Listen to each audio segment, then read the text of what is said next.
buug xusuusteeda ay ka qortay xaaska madaxweynihii hore ee Mareykanka gabadha lagu magacaabo Michelle Obama ayaa noqday kan loogu iibsiga badan yahay dalka Mareykanka. waxaa la qoray 5 bilood oo ka hor ilaa iyo haddana waxaa laga iibsaday 10 milyan oo nuqul sida ay sheegtay shirkadda daabacadda ee Britland.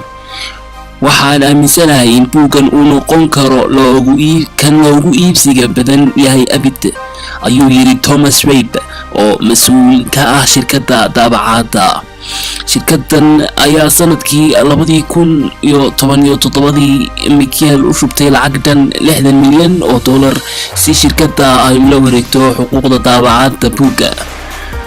waxaa isna jira buug uu qoray Obama oo aan weli la daabicin kaas oo xuquuqdiisa ay shirkadda haysato.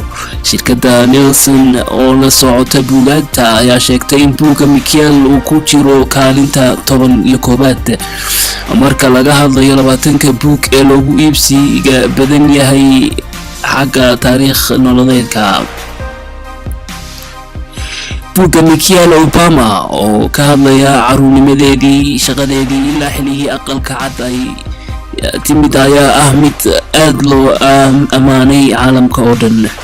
waxa uu ka hadlayaa dhibaatadii ay kala kulantay guurkeedii Barack Obama. waxaa xitaa ku jira macluumaad la xiriira ilmo ka soo halaabay labada ilmo ee ay haystaan ay ku dhashay hab caafimaad oo loo yaqaano IVF.